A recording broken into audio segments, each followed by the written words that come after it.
Welcome back, everybody. My name is Andrew Mossman. This is our 6th presentation, and today we're going to be learning about the 1335. Our first quote is from Josiah Litch, dated 1842. What the term daily signifies is a matter on which a diversity of opinions exist. And as it is an important word, and much depends on the meaning of it, it will receive a careful examination. For those who don't know, go to the end of Daniel chapter 12, and you will see that there's 2 time periods, the 1290 and 1335, and they commence from the taking away of the daily. That's the context of this quote. Now, this is from Early Writings, page 74, paragraph 2. This is Ellen White. She says, "Then I saw in relation to the daily that the word sacrifice was supplied by man's wisdom and does not belong to the text, and that the Lord gave the correct view of it to those who gave the judgment hour cry. When union existed before 1844, nearly all were united on the correct view of the daily. But in the confusion since 1844, other views have been embraced, and darkness and confusion have followed." Notice these 2 quotes together. 21 MR 437, paragraph 1. Same author. "All the messages given from 1840 to 1844 are to be made forcible now, for there are many people who have lost their bearings. The messages are to go to all the churches." Comparing that with our first quote, just notice on the screen, it's color-coded for you, the words given and gave. This was one of the messages that was given in 1840 and 1844. All the messages are to be given. So I'll just allow you to form your own opinion based on the 2 quotes. Back to Josiah Litch, he's going to start to explain this understanding of the daily. Again, we need to know what it is so we know when to commence these 2 prophetic periods. The daily sacrifice is the present reading of the text, but no such thing as sacrifice is found in the original. This is acknowledged on all hands. It is a gloss or construction put upon it by the translators. The true reading is the daily and the transgression of desolation. Daily and transgression being connected together by and. The daily desolation and the transgression of desolation. There are 2 desolating powers, which were to desolate the sanctuary and the host. He's quoting Daniel chapter 8, verse 13. So my recommendation is to study this quote in connection with that verse slowly. Here is a timeline. I'm going to tell you when the 1335 and the 1290 commence, and then we will reconstruct this doctrine. So we have the daily being taken away in 508, and if you date 1290 years from that point, you get to 1798, and if you date 1335 from that point, you get to 1844. Quite impressive. Now, in this particular slide, we're going to read a little bit of history about William Miller. He's going to give us his personal account concerning this understanding, concerning this doctrine. This is a very mysterious doctrine. It's not easy. This truth does not lie on the surface. Notice how much effort Miller took and put into this doctrine in order to understand it. I read on and could find no other case in which it, the daily, was found, but in Daniel. I then, by the aid of a concordance, took those words which stood in connection with it. Take away, he shall take away, the daily, from the time the daily shall be taken away, etc. I read on and thought I should find no light on the text. Finally, I came to 2 Thessalonians chapter 2, verses 7 and 8. "For the mystery of iniquity doth already work, only he who now letteth will let, until he shall be taken out of the way, and then shall the wicked be revealed." And when I had come to that text, oh, how clear and glorious the truth appeared. There it is. That is the daily. Well, now, what does Paul mean by he who now letteth or hindereth? By the man of sin and the wicked. Popery is meant. Well, what is it which hindereth popery from being revealed? Why, it is paganism. Well then, the daily must mean paganism. Now that was taken from Second Advent Manual, and that was quoting Mr. Miller's experience with this truth. Let's look into it more for ourselves and see if we come to the same conclusion.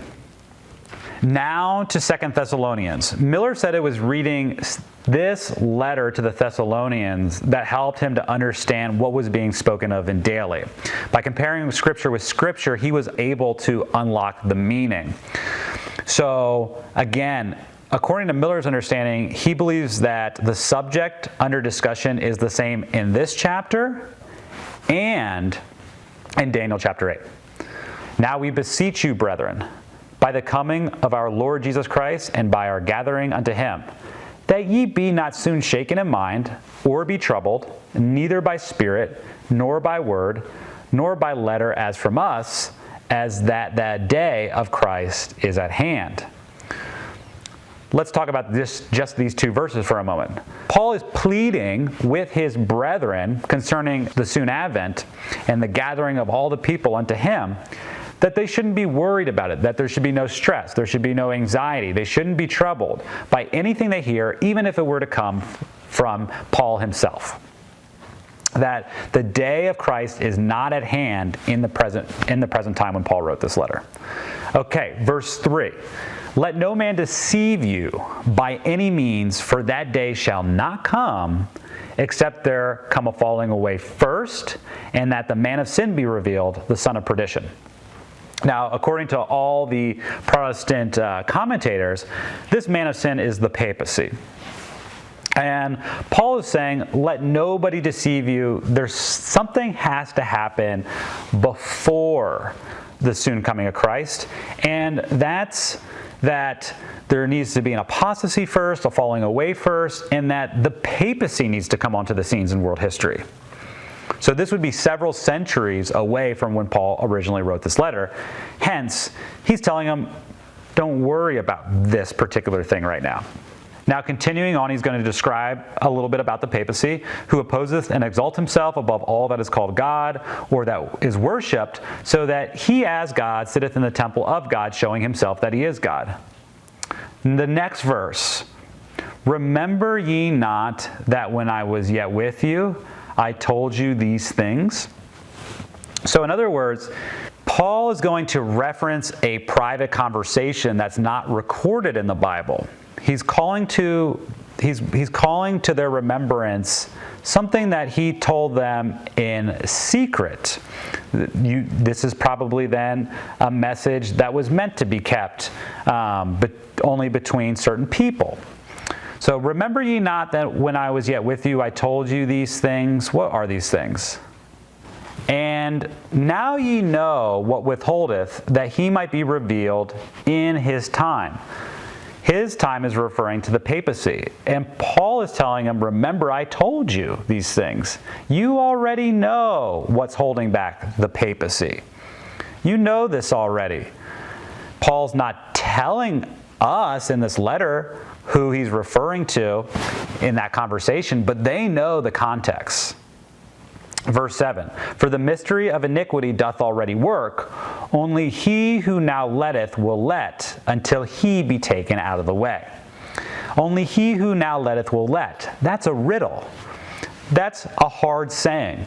And likewise, Daniel, when speaking of the daily, also places a strange title to this same power, this daily that needs to be taken away before the transgression of desolation, or the papacy, is revealed. So Miller, putting these two verses together, allowing spiritual things to interpret spiritual things, allowing the Bible to be its own expositor, was able to unlock the meaning. The person you see on the screen is a man by the name of Mr. Guinness. He was a great evangelist in a revival that took place in the 19th century in Ireland that produced as many as 100,000 converts by one source. he has a very interesting history to tell us on 2 Thessalonians. I'm going to quote him. The fathers held that the Roman Empire was the let, or hindrance, referred to by Paul in 2 Thessalonians, which kept back the manifestation of the man of sin. This point is of great importance. The early church knew, he says, what this hindrance was. The early church tells us what it did know upon the subject, and no one in these days can be in a position to contradict its testimony as to what Paul had by word of mouth only told to the Thessalonians. Remember, it was Paul that said, remember ye not that when I was with you I told you these things? It is a point on which ancient tradition alone can have any authority. Modern speculation is positively impertinent on such a subject. As to the let, or hindrance, to the manifestation of the man of sin referred to in 2 Thessalonians chapter 2, Mr. Eliot says, we have the consenting testimony of the early fathers, from Irenaeus, the disciple of St. John, down to Chrysostom and Jerome, to the effect that it was understood to be the imperial power ruling and residing at Rome. And this is the same conclusion that Mr. Miller came to based on his study of the scriptures, allowing spiritual things to interpret spiritual things, that it was pagan Rome that was the let. Now let's get into some more in-depth interpretations. Josiah Litch says, in each of the above texts, the evident meaning of daily abomination is the abominations of paganism in heathen Rome, the transgression of desolation, the abomination that maketh desolate, etc. mean the transgressions or the abominations of popery, which have for so long a period made the church of Christ desolate and have trodden it underfoot. Can there be any doubt but this is the true meaning? What power trod down and defiled the sanctuary? If history be permitted to answer, it will proclaim Rome, pagan Rome. What power first authoritatively persecuted the church of Christ? Pagan Rome. What power succeeded paganism, both in local situation and spirit?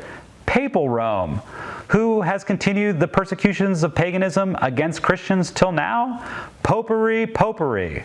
Through what influence was paganism destroyed, or the daily abomination taken out of the way, and the place of his sanctuary cast down? The influence of Christianity. The Roman Empire was destroyed or overrun by a horde of barbarians and divided among them. These barbarian kings were pagans, and when Rome was taken, they are said to have offered sacrifices of men, women, and children to their supposed deities in the city of Rome.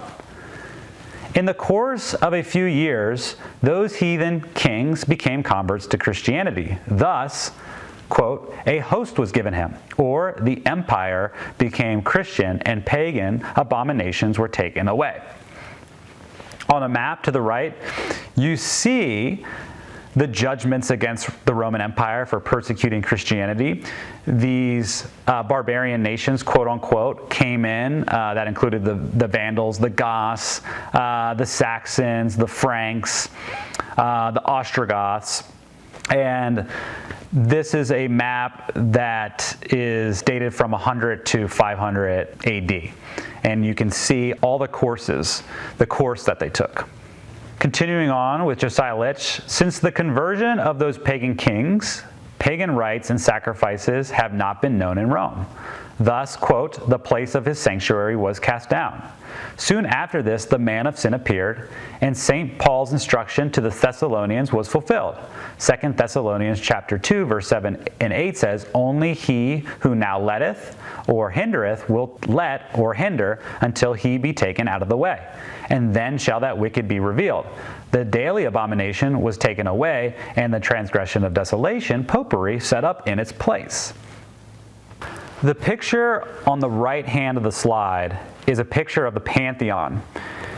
The sun comes through the top and it lights up those empty cubbies that you see halfway up the wall. And in those empty cubbies used to be statues of all the various pagan gods. Now you can see that they have been removed, and I'm of the belief that they're actually in the Vatican now. So you can see in Rome the pagan phase giving way to the papal phase. Now I'm going to read what I believe is a superior commentary and interpretation of the topic, and this is found in the Second Advent Manual. The idols of the nations conquered by the Romans were sacredly deposited in some niche or apartment of this temple, and in many cases became objects of worship by the Romans themselves. Could we find a temple of paganism that was more strikingly, quote, his sanctuary? Was Rome the city or place of the pantheon, quote, cast down by the authority of the state? Read the following well-known and remarkable facts of history. The death of the last rival of Constantine had scaled the peace of the empire. Rome was once more the undisputed queen of nations, but in that hour of elevation and splendor, she had been raised to the edge of a precipice. Her next step was to be downwards and irrecoverable. The change of the government to Constantinople still perplexes the historian. It was an act in direct repugnance to the whole course of the ancient and honorable prejudices of the Roman mind. It was the work of no luxurious Asiatic, devoted to the indulgences of Eastern customs and climates, but of an iron conqueror, born in the West and contemptuous. Like all Romans of the habits of the Orientals, it was the work of a keen politician, yet it was impolitic in the most palpable degree. Yet Constantine abandoned Rome, the great citadel and throne of the Caesars, for an obscure corner of Thrace, and expended the remainder of his vigorous and ambitious life in the double toil of raising a colony into the capital of his empire and degrading the capital into the feeble honors and humiliated strength of a colony. So this is very interesting indeed. The place of his sanctuary would be cast down. According to Hales, the history that fulfills this verse is the transfer of the capital from Rome to Constantinople. Also see Revelation chapter 13. It's in Revelation 13 verse 2 that the dragon, which represents pagan Rome, gave him, the beast, the papacy, his power, and his seat, which would be the Roman city, and great authority. So this is how we really see over and over again how Daniel and Revelation are one. One is a prophecy, the other a revelation. Now, in the year 508, that's the year that paganism would be taken out of the way. There should be signs in the historical record that prove this fact. Let's go through a couple of them. What was going on in Constantinople at this time? That image on the screen is of Constantinople, in case you were wondering. The first outbreak in the East was followed by a still more important rebellion, in which Vitalian, who Gibbon styles the champion of the Catholic faith, depopulated Thrace and exterminated 65,000 of his fellow Christians.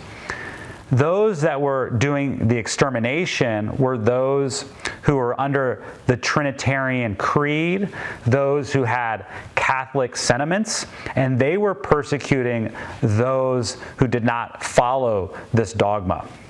This makes perfect sense because in 2 Thessalonians, we are told that the man of sin will come up after the daily is taken away. In that very year, you already see Catholic domination happening. Catholics are persecuting those that do not follow their creed. What else was happening in the year 508? Well, that is Bishop Remigius on the screen, and he is baptizing Clovis. It is said of Clovis that the history of France begins with him.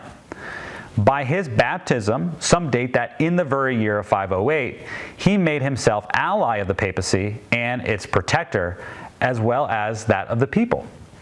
He subjugated the Arian Visigoths in 507 or 508. Now, Arians were those who did not adopt the Trinitarian Creed.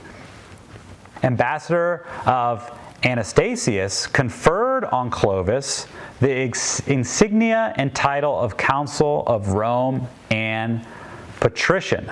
This is a great honor to wear the purple. It signifies that Clovis is in charge of the Roman Empire. So for the first time, a Catholic king of the West became the supreme power in Rome. Supremacy of the Catholics began in the year 508, and supremacy of the papacy began in the year 538. So we date the 1335 from 508, and we date the 1260 again from 538. We learned that in our first presentation. Under Bishop Remigius' direction, Clovis married Clotilda, a Burgundian princess who was Catholic in a realm influenced predominantly by Arians. So there was also an important marriage, an important royal marriage that united the Burgundian kingdom and the French kingdom, and we can see Catholic politics beginning to dominate at this time as well. So this map, I believe, will be very helpful for you. This is a 6th century map of Europe, and let's start with the pink on the far right of the picture. On the eastern side of this map, that pink represents the Byzantine Empire, the Eastern Roman Empire, and that was a Trinitarian empire. The yellow represents the Ostrogoths and their Arians. In the south, in North Africa, we have the Vandals, they're Arians as well. And in Spain, you have the Visigoths. Now, if you go up and look at the green in France, or the Frankish Empire, that's Catholic. And the Burgundians, they were originally Arian, but they become Catholic. And we will get to England in a moment, because that place is a little bit more complex. But the point of all of this is that all of these nations are Christian states. None of these, by this point, are pagan. So when we're trying to understand, well, how was paganism taken out of the way, or was it truly paganism taken away by the year 508? Well, if you just look at the map, look at all the colors, look at the territories, and you will see no pagan nations anywhere in the former Roman territory. But what about England? Because there was Saxons and barbarians still storming into that country at that time. What was going on around the time of 508? Now, I think you'll find this surprising, but the Millerites indeed used to teach this. They believed that the history of King Arthur does factor in with the taking away of the daily. Notice some of these quotes.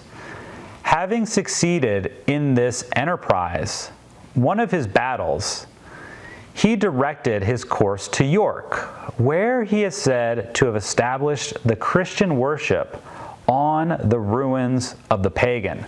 That's taken from Rex Encyclopedia on the section of Arthur. The next quote. that he was the first Christian king, and that he was crowned by a Catholic bishop, and that his coronation was according to the papal mode in its more mature condition? Quote, Arthur was crowned by Dupricius, Archbishop of Caerleon. That was from Kippis' biography. On the date of his coronation, there is a difference of opinion among historians. Some place it as late as 516 AD, others place it in 508. Rapin, who claims to be more exact in the chronology of events in his history, dates them as follows. He mounted the throne of Daemonium in 467 at the age of 15. In 476, he was created patrician by Ambrosius. In 508, he was elected monarch of Britain. Book 2, page 112, see Milton's History of England, Book 3. So this is absolutely fascinating. We have both Clovis in France and Arthur in England in the year 508, establishing the Catholic faith on the ruins of paganism. So let's look at Daniel chapter 8 now. In Daniel chapter 8-9, we're going to read the verse and we're going to break it down slowly, and we're going to study the pictures that we have of these prophecies. And out of one of them came forth a little horn, that's Rome, which waxed exceeding great toward the south, that's Egypt, and toward the east, that's Syria, and toward the pleasant land, Palestine. I just want to interject one thing here, because many people have been educated to believe that Antiochus and not Rome was the one that waxed exceeding great. But if you read through Daniel chapter 8 slowly, you'll notice that the Medes and Persians waxed great, and that Greece, who came after them, waxed very great.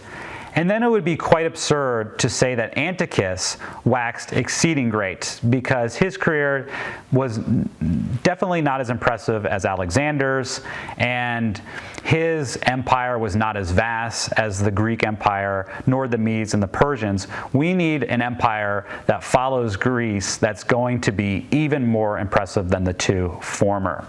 So that would certainly be Rome and not Antiochus. So Antiochus fails on this point of the prophecy.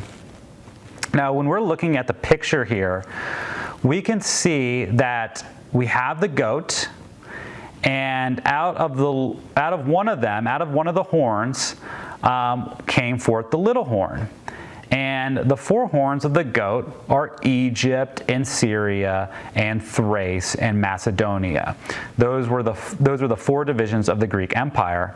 And Rome comes up out of one of them. They conquered Macedonia first in the year 168 BC. You can also see on the picture below that we have that date here, 168 BC. We also have when they waxed towards the south in 30 BC, in the Pleasant Land in 63 BC, and Syria in 65 BC. So we have the dates for the Roman campaign here as well. So Rome checks out on each point of the prophecy. Now let's go on to the next verse, verse 10. And it waxed great, Rome, even to the host of heaven, and it cast down some of the host and of the stars. This is a figure for Jewish rulers to the ground and stamped upon them. Rome was a persecuting power. They were persecuting the Jews. The host of heaven are God's people, and the stars are ones that have positions of prominence. Okay, verse 11. Yea, he magnified himself even to the prince of the host. Well, we determine that the host of heaven were God's people. And who's the prince of God's people? It's Christ. So Rome is going to magnify himself even to the prince of the host, Christ. And by him, the daily was taken away. And the place of his sanctuary was cast down. Now, when we were looking at the Millerite commentaries, what were they saying this was? They were saying that when the sanctuary of pagan Rome was cast down, that was when the capital was moved to Constantinople by Constantine. Consequently, a power vacuum was created, and it's filled by the barbarians, And then after all of this, the Pope rises. So there's a tremendous amount of history that's condensed in just a few verses here. In verse 12. Now, in verse 12 of Daniel, much of the history that we had already read from Josiah Litch and the Second Advent Manual is a history on this verse. It's a history that spans over the course of several centuries. It's a lot condensed into one verse. I'm going to do my best to try to help you understand it. And a host, this is the barbarians, was given to him the papacy. Well, how was that so? Well, the barbarians would invade the Roman Empire, and they were influenced by Christianity, by both Arian and Trinitarian missionaries. And so the barbarians, those that wanted to hold to their false idols, were able to take them with them. Those false beliefs were able to be adopted into the papacy. It's said of the papacy that it's simply just paganism baptized. So in this sense, a host truly was given to the papacy. Clovis is the case in point of this. So a host was given to him, the papacy, against the daily. This is against the former regime by reason of transgression. Well, what is the mystery of iniquity? It's this idea of pagan dogma, pagan thought creeping in to the Christian faith and tradition. And so by reason of transgression was paganism taken away. The papacy adopted paganism and placed a thin Christian veneer around it. And it cast down the truth to the ground, and it practiced and prospered. Then I heard one saint speaking, and another saint, Gabriel, said unto that certain saint which spake, How long shall be the vision concerning the pagan desolation and the papal desolation, which are going to give both the sanctuary, earthly and heavenly, as the dispensation changes, so do the subjects of the dispensation, and the people of God to be trodden underfoot. And Christ responds, unto 2300 days, then shall the sanctuary be cleansed. And we know that this vision of the rise and fall of kingdoms spans down to the end of the world. So, here's our next slide. One thing that we should know is that Antichrist can be defined as in place of Christ, in Christ's place. Now let's look at a riddle, a parable in Revelation chapter 13, verse 18. Here is wisdom. Let him that hath understanding count the number of the beast, for it is the number of a man, and his number is 666. Let's break this down very slowly. We want to count the number of the beast. That is what we are told to do. So how are we to do that? Well, we're given a clue. We're given instruction. We're told it is the number of a man. So we need to find out first who this man is so we can count up to that number. And his number is given. It's 666. So first we have to identify a man that has the number 666.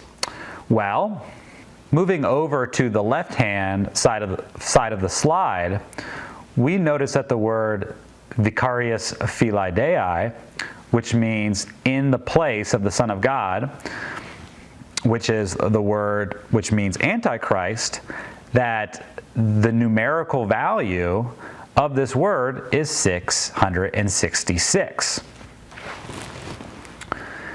But we're still to count the number of the beast. We've identified that it's the number of a man, and comparing Scripture with Scripture, speaking of the papacy, speaking of the Pope himself, it says, in this horn were the eyes like the eyes of a man, and a mouth speaking great things.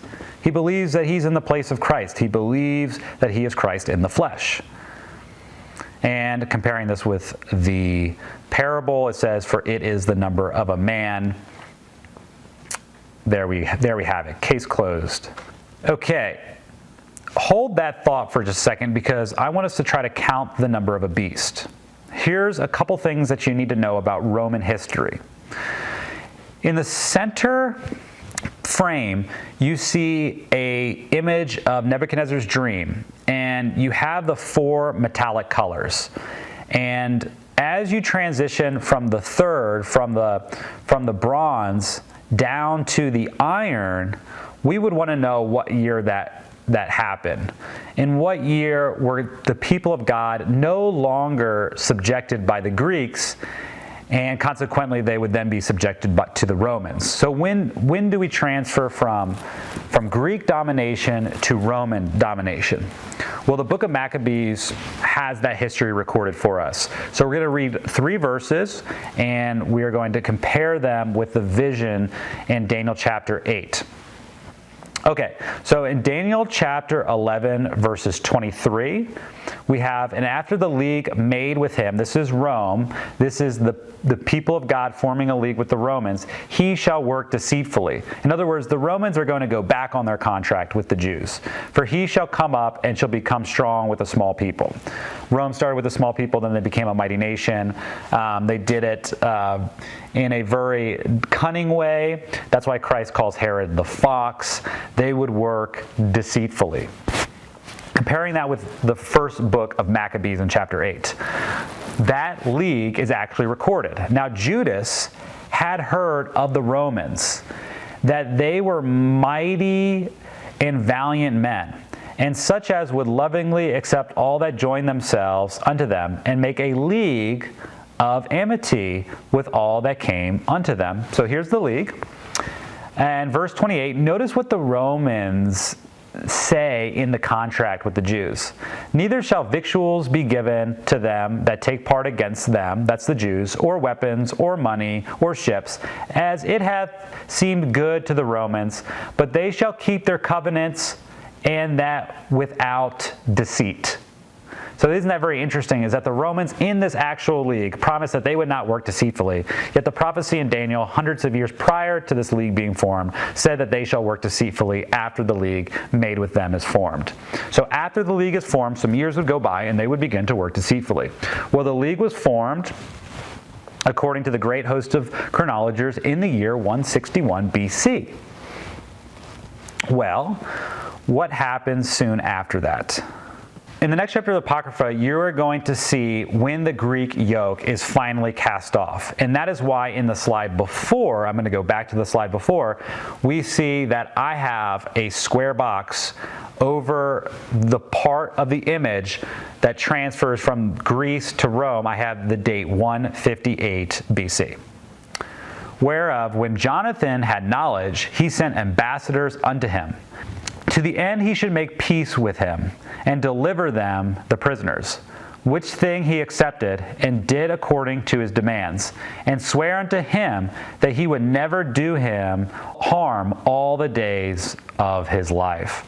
So this is finally the point when the Jews were able to cast off the oppressive yoke of the Greeks, and this happened in the year 158 BC.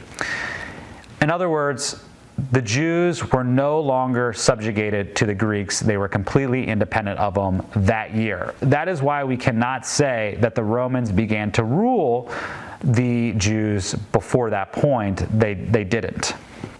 But they would work deceitfully.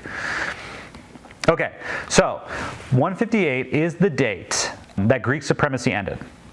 So let's count 666 years from that point. Let's count the number of the beast. I don't know of any other way, I can't think of any other good way to count the number of the beast. Remember, it is the number of the man. We established who the number of the man was. It's the papacy. So now let's count the number of the beast. From the point in the vision where Rome is ruling over the people of God, there's no more Greek supremacy. It goes from bronze to iron, is the year 158. Let's count from that date. So if you go 666 years from that point, it takes you to 508, which is the taking away of pagan Rome. That is the number of the beast. Now we're going to move on to another point which is related. Roman historian Livy and Tacitus name the first 4 forms of Roman government: kings, consuls, dictators, and decemvirs. As early as 1511, the Lutheran reformer Osiander establishes the 7 heads: kings, consuls, decemvirs, dictators, triumvirs, emperors, and popes. In the Revelation, there's 2 parables, and they both require wisdom. And the reason that this parable is given to us is to establish Rome as the center antagonistic power in the apocalypse. If you look at the pictures on the right-hand side of the slide, you will see the dragon with 7 heads. You will see the leopard beast with 7 heads. You'll also see the woman that rides the beast with the 7 heads. And all of these are Rome in both their pagan and papal phase. Let's read the parable now. And here is the mind which hath wisdom. The 7 heads are 7 mountains on which the woman sitteth. And there are 7 kings, 5 are fallen. So right there already, we understand that these 7 heads are not contemporaneous. 5 had already fallen in John's day. So one comes after the other in a chronological fashion. And one is, and the other is not yet come. And when he cometh, he must continue a short space. And the beast that was, and is not, even he is the 8th, and is of the 7, and goeth into perdition. So the 8th head is the papal head, and the reason that he's of the 7th is because he would suffer a deadly wound at some point. Now let's move on to further points. I want to read you a quote that is especially profound. This time, which the angel declares with a solemn oath, is not the end of this world's history, neither of probationary time, but of prophetic time, which should precede the advent of the Lord. That is, the people will not have another message upon definite time. After this period of time, reaching from 1842 to 1844, there can be no definite tracing of prophetic time. The longest reckoning reaches to the autumn of 1844. Let's look at the last part of that quote. After this period of time, reaching from 1842. So there's something reaching down through time, shadowing forward to time, to the year 1844 to 1844. There can be no definite tracing of prophetic time. The longest reckoning reaches to the autumn of 1844.